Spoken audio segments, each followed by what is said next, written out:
Hey guys, it's Heather.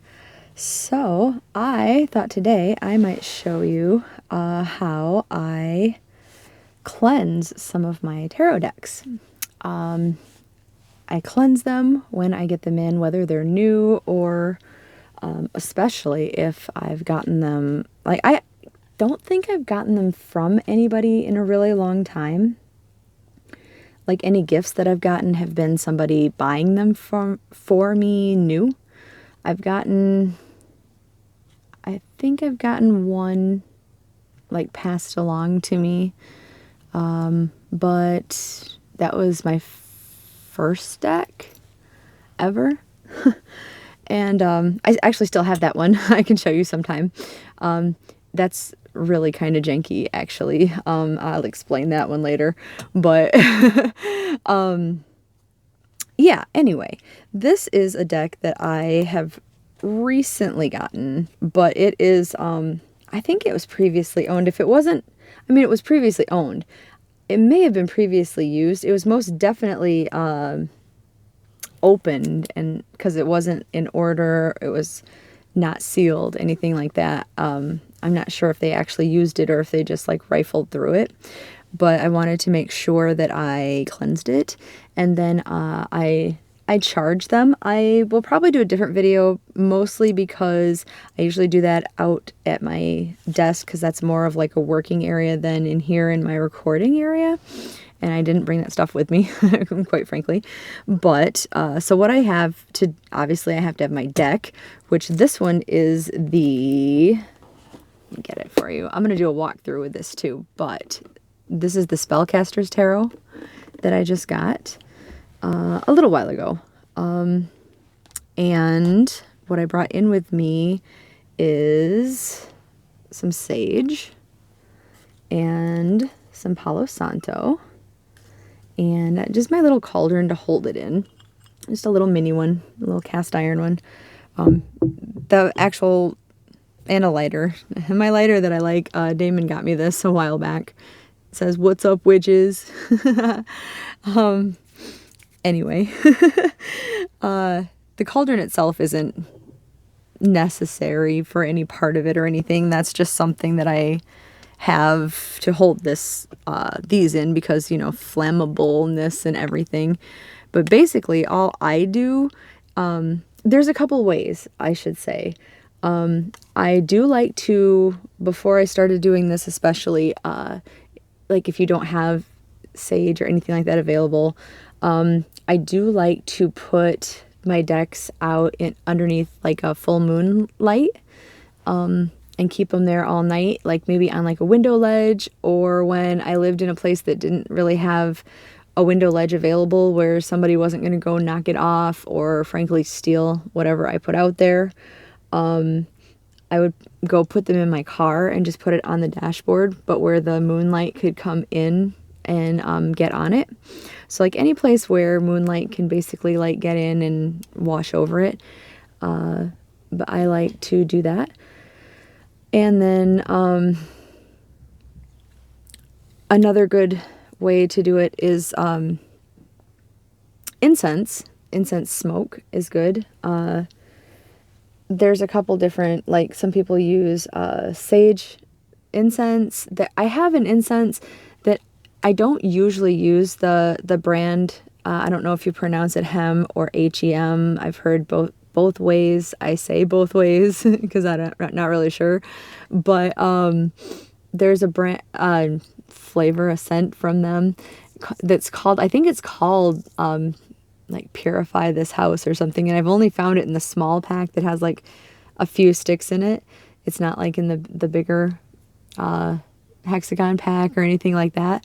But it's called like Purify This House or something. It smells really good considering I don't like to me, most of the hem brand is like got a chemical-y smell to it, like an undertone that I just really can tell, and I don't have a great sense of smell. So like for me, if I can smell that, I feel like it's probably pretty strong.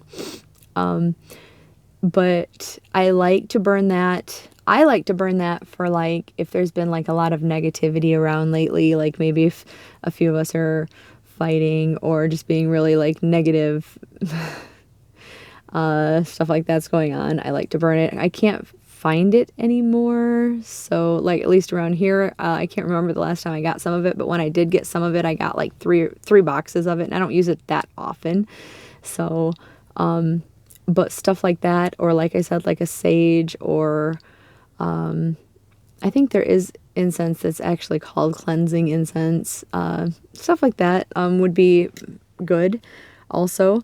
But what I've been doing a lot lately is just lighting my I start with the sage. It doesn't really matter. You could start with the Palo Santo. You could pick one or the other if you only have one or the other. It doesn't really matter. I suppose I should hold that up to the camera. I forget that it's not a I'm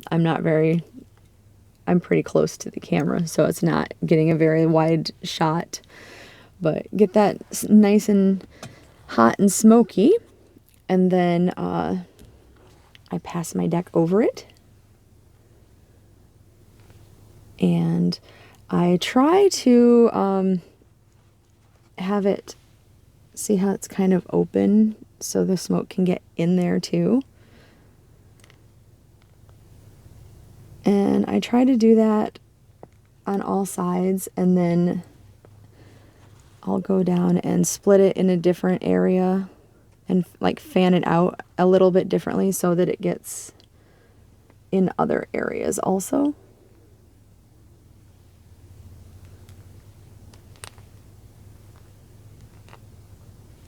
And you probably don't have to do it as much as I do.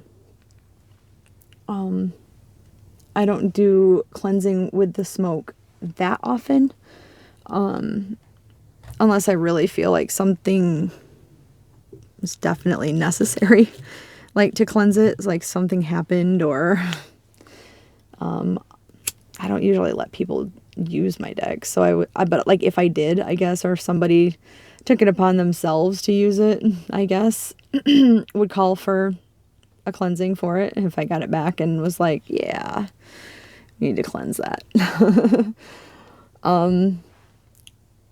But yeah, I mean, and then I repeat the process basically with the Palo Santo.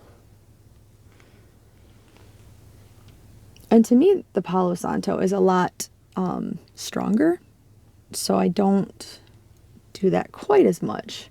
Just do some quick passes with it. And basically whatever you feel, like when you feel that it's good and you're happy with it, then you're done. If you feel it needs a few more passes, then it needs a few more passes. And then I make sure that another good reason to have the cauldron, or something metal to rest it on, is you can put it out and you can save your ashes in it, because I like to save my ashes. I like to make protection powders and salts and stuff with it. I have some of that actually up there right now that I'm gonna start using and spreading around the property corners and stuff pretty soon, now that it is well into spring and there's not going to be any more snow and all that. But basically that is it. And as far as I am concerned, this deck is now cleansed. And like I said, after I do this, I will charge it also. I like to charge it with, even though I cleanse it with moonlight, I will also charge it with moonlight, depending on, like, if I have a certain intention for the deck. You can charge it with your energies. You can charge it with the sunlight. You can charge it with crystals. I'll get into all of that in another video, but I just thought, like I said, it would be beneficial to show you, since I'm showing you an awful lot of like tarot decks and oracle decks and things like that. A good way to cleanse it and cleanse energies off of it. And maybe your deck just isn't performing well for you. I noticed that, like, sometimes, especially if I'm doing readings for myself, that some of my decks seem to like to tell me what I want to hear an awful lot. And some decks like to tell me very negative things no matter what is going on, like no matter what. And then I know that it's time for like a cleansing, basically. Like if they tell me the same things, it's not, I don't ask them often, but if I've noticed like, oh, the last time I used this, it was basically the same message, or it was like every time I've used like this deck, it's always negative or whatever, like most likely it's time for a cleansing of it, you know. Just, you probably know when the time is right for that one, but yeah, I just wanted to share that. So anyway, I will let you guys go on that note, and I have a few more, like I said, deck walkthroughs coming, including the Spellcaster's Tarot, and I will be back with you very soon. So I will talk to you very soon. All right, I love you guys. See you soon. Bye.